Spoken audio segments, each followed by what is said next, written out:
under control and the child is comfortable and able to at least have those building blocks that they're going to need to even develop these reflexes and the other sequelae, you know, that emerge from that. So what are primitive reflexes? You know, in Mascatoba world, where I am, we are getting away from the term primitive reflex, and we're referring to them as primary motor responses. Primary motor responses are these genetically coded behaviors that we have that serve as our primary motor system. And so it's really from the motor system that everything else evolves. You know, you don't come out and say, "Hi, Mom, pass the cornflakes" as soon as you're born. You have to go through these developmental stages before you can ever get to that point. And we sort of gloss over that. We don't pay that much attention, but these are hugely important stages. These are automatic stereotypical movements, and these are directed from our brainstem without any cortical control. So our cortex is that big thinking area of the brain that helps us to plan and make decisions about things and so forth. But before we ever get there, we have these stereotypical movements that are also referred to as automatisms, because they happen automatically. When you get a tap on the side of the cheek and you're a newborn, you're going to start to root, hopefully. These are foundational movements, and they're subordinate, or they come before other types of mature reflexes that we refer to as lifelong reflexes or postural reflexes. And the difference between a primary reflex and a postural reflex is the postural reflexes emerge once the primary reflexes are well established, and the postural reflexes allow you to do what you're doing right now, which is being able to assume a posture, being able to actually stay still, so that you can actually take in the information that I'm trying to give you. So when you have a child who's all over the place and just uncomfortable in their own body and they just can't seem to sit still, there's no way you're going to get attention and focus, let alone visual processing or auditory processing. So these reflexes are just so important. The purpose of the primary reflexes, initially, these are developed in utero, and the reflexes start to develop extremely early, and I'll show you a slide that talks a little bit about that timeline in just a moment. But they aid in the birth process. They help us to be born. And we think that we're sort of a tabula rasa when we're born, but actually we know a lot more than we think we know. And that Dr. Mascatoba has ultrasound evidence of babies doing things like tracking the ultrasonographer in the womb, where you can see the baby's eyes moving back and forth. They can hear. Infants can hear at 20 weeks gestational age. And these motor responses that they have are getting them ready to be born. And they are getting a lot of vestibular activation in utero. And these reflexes serve as a bridge towards the development of our postural reflexes, I mentioned. And we originally thought that perhaps these reflexes would become inhibited.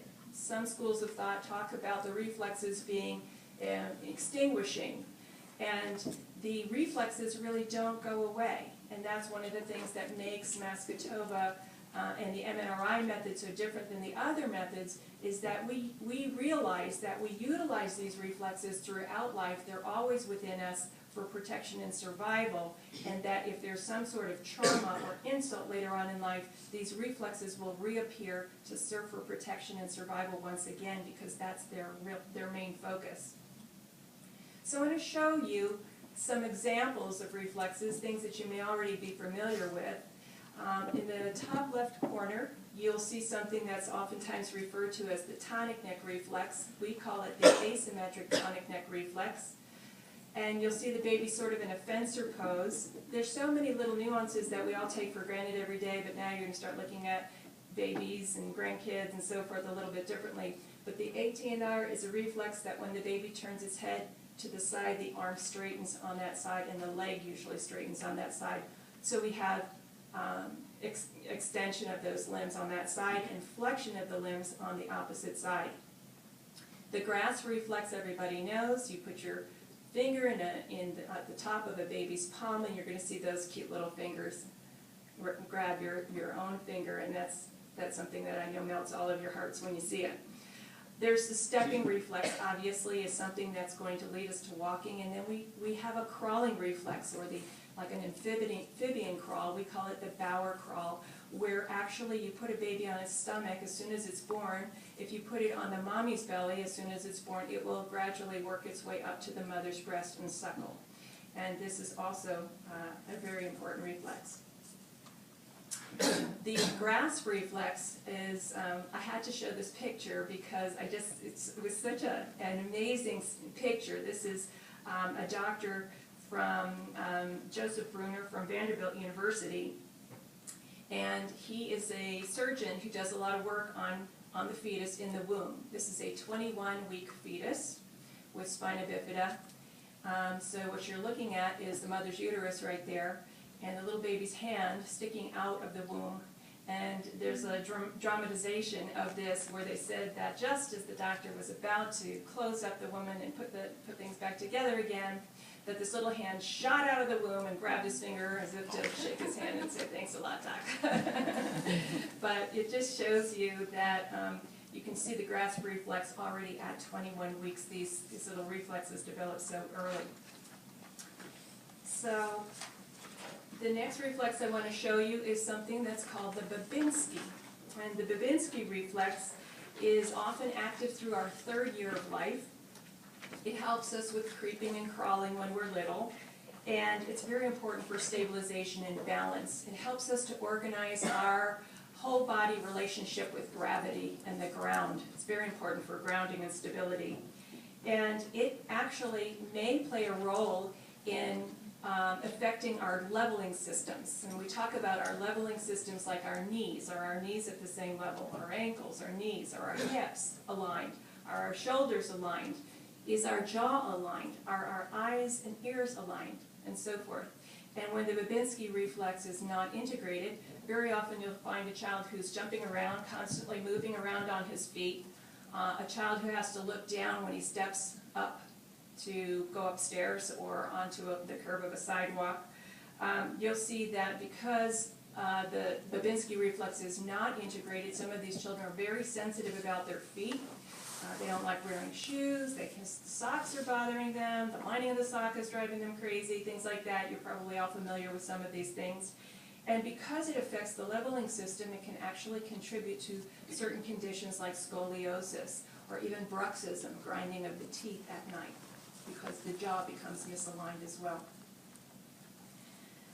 The Babinski reflex is very often poorly integrated in children that are having balance issues and kids with gross motor delays.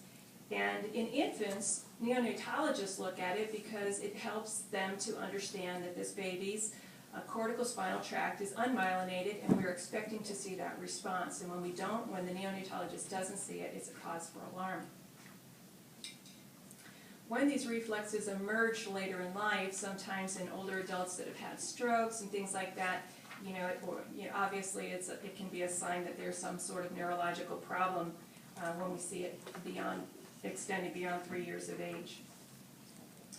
Here's a reflex, and I apologize for the blurriness of this slide, but I wanted to put it in here just so that you could see it. This is a reflex that has been called the parachute reflex in the past. We call it hand supporting. And hand supporting is extremely important for protecting our head and our face. So when you're falling, your hand supporting comes on. This is a postural reflex. It's a lifelong reflex. We use it throughout our life.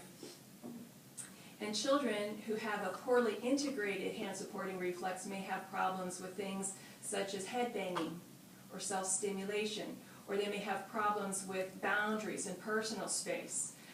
It's also, Dr. Mascatova is recently, I was at a conference and she spoke about this, and I never thought about this, but it made sense that children that tend to be bullies may have retained hand supporting problems where they just don't know those boundaries, and children who are easily bullied may also have a problem with hand supporting. The hand supporting reflex is also incredibly important for a later developing reflex that's referred to as the symmetric tonic neck reflex, where we get up on our hands and knees and so forth, and that's immensely important for crawling. So you can see how one reflex can link to many others. This one, of course, is something that we're all